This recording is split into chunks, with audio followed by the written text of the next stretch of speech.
চিকনি শাক বেগুন দিয়ে ভাজা। চিকনি শাকের এর আগে আমি 3-4টে রেসিপি আপনাদের সাথে শেয়ার করেছি, কিন্তু এই রেসিপিটিও দুর্দান্ত খেতে হয়।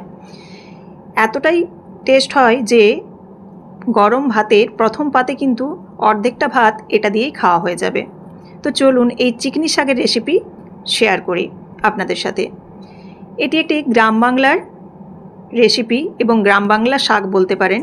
তো আপনারা যদি শহরে থেকে থাকেন তাহলে এরকম যদি শাক দেখতে পান তাহলে কিন্তু এরকমভাবে কিনে রান্না করতে পারেন, দুর্দান্ত খেতে। একবার হলেও কিন্তু বানিয়ে দেখতে পারেন।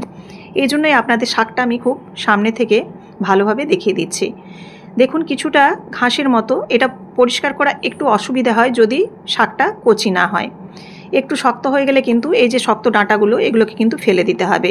আমার শাকটা মোটামুটি ম্যাক্সিমামই কচি ছিল, তো সেই কারণে আমার বাছতে কিন্তু খুব একটা সময় লাগেনি, আমি পুরোপুরি কেটে ফেলেছি।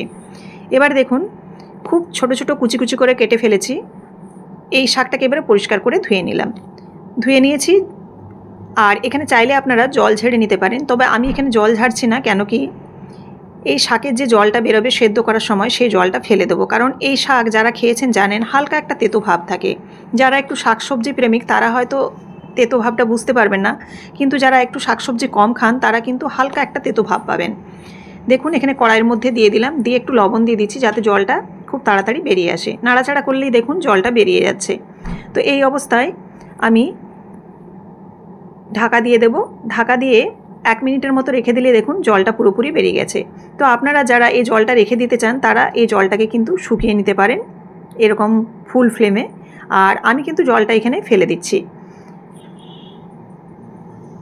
এবার জলটাকে ফেলে আরও কিছুক্ষণ কিন্তু আমি ঢাকা চাপা দিয়ে রান্না করে নেব। খুব একটা বেশি সেদ্ধ হতে টাইম লাগে না, কেন কি এটা কচি শাক ছিল, সেজন্য কিন্তু একদমই সময় লাগেনি। দেখুন যেটুকু আরও জল ছিল সেটাকেও কিন্তু নাড়াচাড়া করে একেবারে ড্রাই করে নিলাম। ব্যাস এবার একটা পাত্রের মধ্যে তুলে নিচ্ছি।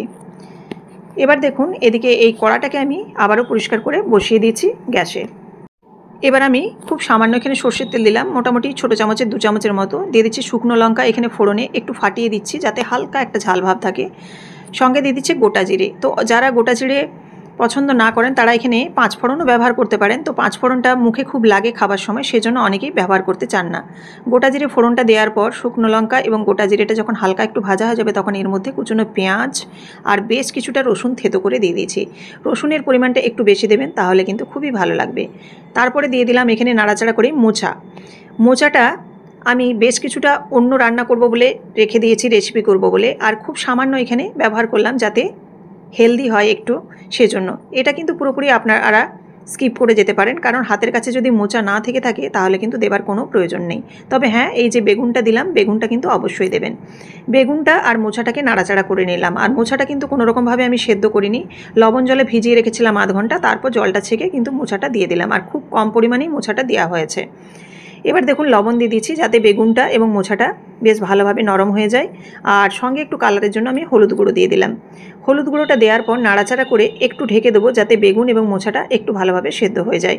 আর মোচার আমি যে অংশটা নিয়েছি সেটা হচ্ছে একেবারে ভেতরের দিকের যে অংশটা, খুব সাদা সাদা যে অংশটা থাকে সেই অংশটা খুব কম। তো আবারও বলছি, আপনারা মোচাটা যদি হাতের কাছে না থাকে দেওয়ার কোনো দরকার নেই, তবে বেগুনটা অবশ্যই কিন্তু দেবেন। এবার দেখুন এই শাকটা দিয়ে দিলাম, সেদ্ধ করে রাখা শাকটা দিয়েছি। সঙ্গে আবারও বলি এখানে পালং শাক একটু আমার সেদ্ধ করা ছিল সেটাও দিয়ে দিয়েছি।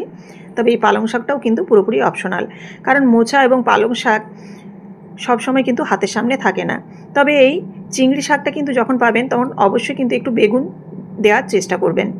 এবার দেখুন শাকটা দেওয়ার পর ভালোভাবে নাড়াচাড়া করে নিয়েছি। আর এই যে একটা রসুনের ফ্লেভার এবং পেঁয়াজ তার সাথে আছে ভাজার, সেই অসাধারণ একটা গন্ধ বেরিয়েছে। আর এখানে খুব সামান্য চিনি ব্যবহার করলাম। শাকে এমনিতেই খুব সামান্য যদি চিনি ব্যবহার করা যায় তাহলে কিন্তু টেস্টটা খুব ভালো হয়। আর তাছাড়াও এই শাকটা কিন্তু হালকা একটা তেতো ভাব আছে, চিনিটা অবশ্যই কিন্তু একটু দেবেন, টেস্টটা কিন্তু অনেকটাই বেড়ে যাবে। এবার দেখুন নাড়াচাড়া করে একেবারে কিন্তু ভেজে নিয়েছি। আর খুব বেশিক্ষণ ধরে নাড়াচাড়া করে ভাজার প্রয়োজন নেই, কেন কি শাকটা সেদ্ধ হয়ে আছে। আর সঙ্গে বেগুনটাও তো ঢাকা চাপা দিয়ে আমি সেদ্ধ করে নিলাম। শাকটা দিয়ে নাড়াচাড়া খুব ভালোভাবে করে মিশিয়ে নিলেই কিন্তু রেডি হয়ে যাবে এই চিকনি শাকের ভাজা রেসিপি। তো ব্যাস রেডি হয়ে গেল এই চিকনি শাকের ভাজা। ভীষণই সুস্বাদু, গরম ভাতে প্রথম পাতে কিন্তু অর্ধেকটা ভাত এটা দিয়েই খাওয়া হয়ে যাবে। দুর্দান্ত এর স্বাদ। রেসিপিটি যদি ভালো লেগে থাকে অবশ্যই লাইক, কমেন্ট এবং শেয়ার করুন। আর অবশ্যই কিন্তু চ্যানেলটিকে সাবস্ক্রাইব করে পাশে থাকবেন বেল বাটনটি প্রেস করে। আবারও দেখা হচ্ছে আগামীকাল নতুন কোনো রেসিপির সাথে।